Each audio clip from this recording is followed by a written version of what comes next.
Hello everyone, welcome to empathic stock. आज हम एक बहुत ही इंपॉर्टेंट टॉपिक के बारे में बात करेंगे जिसके थ्रू आप अपना स्टॉक मार्केट में करियर बना सकते हैं। जिन्हें स्टॉक मार्केट में काम करना है खुद स्टडी करके, तो उनके लिए वीडियो बहुत इंपॉर्टेंट है।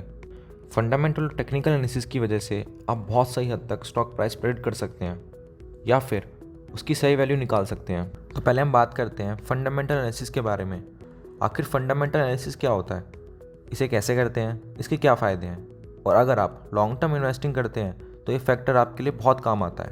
पहले आप ये समझ लीजिए, फंडामेंटल एनालिसिस दो टाइप के होते हैं। पहला क्वालिटेटिव एनालिसिस, दूसरा क्वांटिटेटिव एनालिसिस। क्वालिटेटिव एनालिसिस वो एनालिसिस रहता है जिसमें हम किसी स्टॉक के फंडामेंटल्स को चेक करते हैं, जैसा कि कंपनी का बिजनेस पावरफुल है या नहीं, लॉन्ग टर्म उस बिज़नेस में टिक पाएगी या नहीं, और कंपनी के प्रमोटर्स कैसे हैं, क्या वो कंपनी को ऑनेस्टली रन कर रहे हैं या नहीं, कहीं वो अपने इन्वेस्टर को उसके साथ धोखा तो नहीं कर रहे।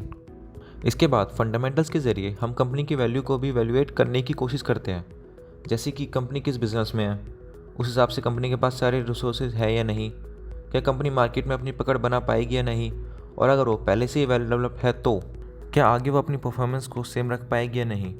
जिसका सबसे बेस्ट एग्जाम्पल है मुकेश अंबानी और अनिल अंबानी। अनिल अंबानी का वेल सेटल्ड बिजनेस ख़त्म हो गया और मुकेश अंबानी ने जियो को डेवलप कर। अब हम बात करेंगे क्वांटिटेटिव एनालिसिस के बारे में, जिसमें अब हम कुछ नंबर्स की इंपॉर्टेंस समझेंगे, जैसे कि कंपनी की बैलेंस शीट कैसी है और कंपनी के पास कितने एसेट्स हैं, कंपनी का मार्केट कैपिटलाइजेशन कितना है, कंपनी के फंड रेशो कैसे हैं, जैसे PE ratio, PB ratio etcetera. इसके लिए हम एक अलग वीडियो बनाएंगे जिसमें हम सारे रेशोज़ को अच्छे से एक्सप्लेन करेंगे। इसके लिए आप हमारे यूट्यूब चैनल को सब्सक्राइब करें और हमारी वीडियो को लाइक ज़रूर करें। उसके बाद कंपनी की book value, net cash flow, profit जैसी चीज़ों पे ध्यान देंगे, जैसे कि कंपनी की प्रॉफिट में ग्रोथ कैसी है, कंपनी की वैल्यू कितनी बढ़ रही है। सो बी कॉशियस। एक बात और ध्यान रखनी पड़ती है, जब आप इन्वेस्टमेंट करते हैं तो आप सस्ती कंपनी ढूंढते हैं उसकी वैल्यूएशन की कंपेयर में। तो आप इस बात को थोड़ा डिटेल में समझिए कि अगर आप इन्वेस्टमेंट कर रहे हैं तो आप उस कंपनी को ढूंढना ज़्यादा पसंद करेंगे जो अपनी फेयर वैल्यू के कंपेयर में लेस प्राइस में कोट हो रही है।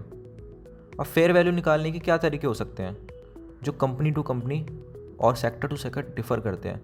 तो हर कंपनी के और हर सेक्टर के अलग अलग फेयर वैल्यू निकालने के तरीके होते हैं। कंपनी की प्रॉफिट एबिलिटी कितनी हाई है, और इनके साथ हमें कंपनी के डेप्थ को भी ध्यान रखना होता है। कंपनी पे कर्ज कितना है, क्योंकि बिजनेस के ख़राब टाइम में डेप्थ बहुत बड़ी प्रॉब्लम बन जाता है।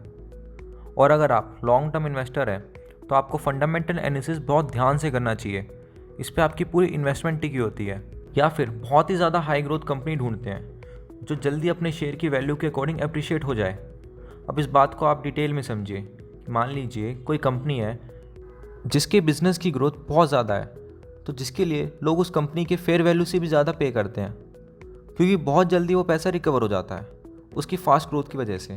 तो गाइस, अब हम फाइनली अब इस वीडियो को कंक्लूड करते हैं कि अगर आप लॉन्ग टर्म इन्वेस्टमेंट कर रहे हैं तो फंडामेंटल एनालिसिस को बहुत ध्यान से करें, और आप ये खुद नहीं करना चाहते तो आप फंड मैनेजर को भी हायर कर सकते हैं। और किसी भी इन्वेस्टमेंट को करने से पहले आप हर चीज़ के बारे में रिसर्च कर लें, क्योंकि मार्केट बहुत वॉलेटाइल होता है।